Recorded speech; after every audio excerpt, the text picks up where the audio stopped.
Hai guys, balik lagi nih ketemu sama Mimin. Kali ini Mimin mau bawain alur cerita dari film yang berjudul Revenge by The Grossest Boss. Film ini rilis pada tahun 2021. Film ini sendiri menceritakan tentang seorang bos yang sangat menginginkan salah satu karyawannya. Pasti kalian penasaran banget dong gimana ceritanya. Jadi tonton terus videonya sampai selesai ya. Tapi sebelum masuk alur ceritanya, Mimin kasih tahu nih kalau video ini mengandung spoiler. Dan buat kalian semua yang gak suka spoiler, boleh close ya. Tapi buat yang mau tahu lebih lanjut gimana alur ceritanya, jangan lupa subscribe dulu biar Mimin lebih semangat bikin video-video yang lainnya. Oke, gak lama-lama, yuk langsung aja kita masuk ke alur ceritanya. Di awal film, kita diperlihatkan dengan seorang wanita cantik sedang menata makanan yang akan dipromosikan di perusahaan tempat dia bekerja. Wanita ini sendiri bernama Ryo Kuriyama. Tapi biar gampang, kita panggil aja dia Suzuki ya guys.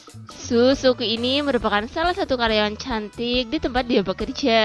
Di saat dia menyiapkan makanan, ternyata ada salah satu makanan yang menghilang. Wah, kemana nih? Jangan-jangan digondol kucing. Akan tetapi Suzuki merasa heran karena dia sudah menyiapkan semuanya. Dia pun terlihat sangat kebingungan dan mencari-carinya. Scene berganti kepada seorang pria yang terlihat sedang membawa roti ke sebuah tempat yang terlihat seperti gudang itu. Pria ini pun menengok ke sana kemari untuk memastikan apakah sudah aman dan tidak ada orang yang melihatnya. Dirasa sudah aman, dia pun menggesek-gesekkan roti itu. Wah, roti aja bisa jadi bahan pelampiasan ya. Kita sebut saja pria ini Kawasaki ya guys. Kawasaki ini sendiri merupakan bos di mana Suzuki bekerja. Setelah Kawasaki menyelesaikan adu tololnya itu, dia pun mengembalikan rotinya lagi. Kembali ke Suzuki yang memanggil teman-temannya. Dia pun mengatakan bahwa rotinya ada yang hilang. Akan tetapi setelah memberitahukan kepada temannya, tiba-tiba rotinya pun sudah berada di atas meja lagi dan sudah tertata dengan rapi. Wih, kayak roti ajaib nih. Tak lama kemudian, Kawasaki pun datang bersama asistennya. Mereka pun nampaknya sudah tidak sabar untuk mencicipi makanannya. Dengan mematuhi protokol kesehatan, mereka pun memakai sarung tangan terlebih dahulu. Begitu juga dengan Suzuki yang menyuruh Kawasaki untuk memakainya. Akan tetapi, Kawasaki menolaknya dan mengatakan agar dipakai oleh Suzuki saja. Lalu, Kawasaki pun memberikan roti ke karyawannya yang ada di situ untuk dicicipi. Ya, pada nggak tahu aja tuh roti habis buat ngapain. Dan potongan terakhir pun diberikan kepada Suzuki. Di saat Suzuki sedang mencicipinya, terlihat Kawasaki memperhatikannya dengan penuh kepuasan tersendiri. Dia pun menyuruh Suzuki untuk menghabiskannya. Scene kembali berganti kepada dua orang wanita yang sedang menggosok gigi. Sebut saja mereka ini Maria dan Ozawa. Mereka pun menggosok gigi sambil ngerumpi. Ya, biasalah ya, cewek di mana-mana kalau udah bareng-bareng pasti ngerumpi deh. Kemudian Kawasaki pun datang dan ikut bersama Maria dan Ozawa menggosok giginya. Lalu disusul oleh Suzuki yang ingin bersikat gigi juga. Di situ Suzuki membawa sikat gigi yang terlihat bagus dan membuat Kawasaki ingin memilikinya. Ketika Suzuki sedang menyikat giginya, tiba-tiba Kawasaki pun mengambil HP lalu memfoto Suzuki dan juga sikat giginya itu yang membuat Suzuki kebingungan. Beberapa saat kemudian terlihat Kawasaki yang sudah berada di rumahnya. Dia sudah berada di kamarnya yang dipenuhi oleh foto-foto Suzuki.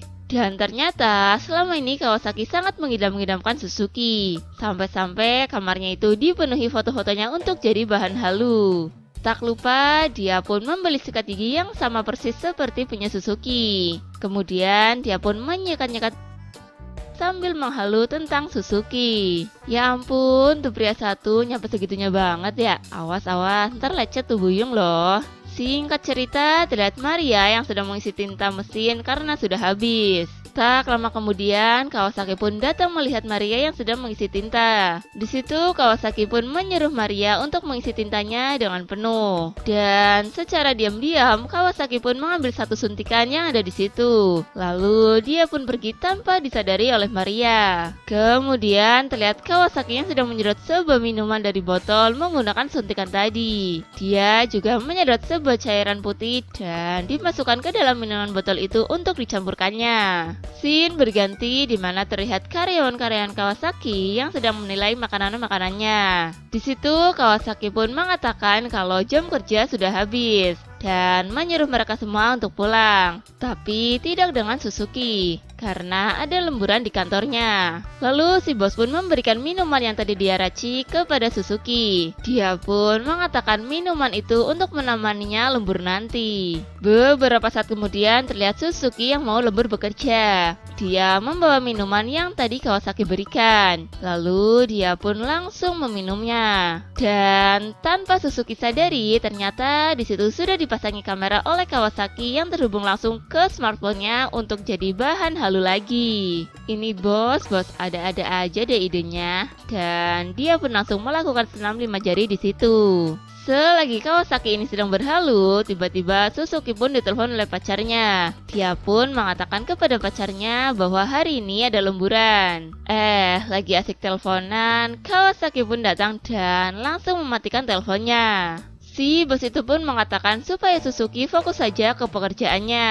Dan di saat Suzuki hendak pergi, dia pun dicegah oleh sang bos. Kawasaki juga mengatakan kalau minuman yang baru saja Suzuki minum itu adalah campuran dari susu kental milik Kawasaki.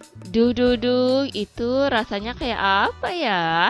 Sementara Suzuki yang terlihat sangat ketakutan pun mencoba untuk menghindar. Namun apalah daya, dia tidak bisa menghindari ganasnya Kawasaki yang melebihi macan ngamuk itu. Dan akhirnya keesokan harinya terlihat Maria dan Ozawa yang sedang menunggu teman-temannya sambil ngobrol-ngobrol membicarakan tentang makanan yang ada di depannya itu. Kayaknya udah ada yang gak sabar banget tuh pengen nyicipin. Dan tak lama kemudian karyawan yang lainnya pun datang. Tanpa terkecuali Suzuki dan Kawasaki yang belum datang juga. Karena waktu yang sudah mepet, mereka pun mulai melakukan pekerjaannya. Dan ternyata di sisi lain si Kawasaki ini membawa Suzuki ke sebuah ruangan. Yang pastinya kalian pada tahu dong mau ngapain si Kawasaki ini. Di akhir film terlihat Kawasaki yang membawa Suzuki ke rumahnya. Dia pun menunjukkan isi kamarnya yang penuh dengan foto-foto Suzuki. Di situ Kawasaki pun mengungkapkan semua perasaannya kalau selama ini dia sangat mengidam-idamkan Suzuki. Jadi dia mengumpulkan foto-foto Suzuki sebagai bahan halunya. Setelah mengatakan itu semua, Kawasaki pun langsung mendekat dan menggrepe si Suzuki. Namun kali ini terlihat Suzuki yang sudah tidak banyak perlawanan. Dia juga terlihat lebih menikmati setiap grepe demi grepe yang dilakukan oleh Kawasaki. Dan film pun selesai. Oke guys, terima kasih telah menyaksikan video ini. Kalau kalian semua suka sama videonya, jangan lupa klik tombol like ya. Dan nantikan selalu video-video selanjutnya dari channel ini. Sampai jumpa.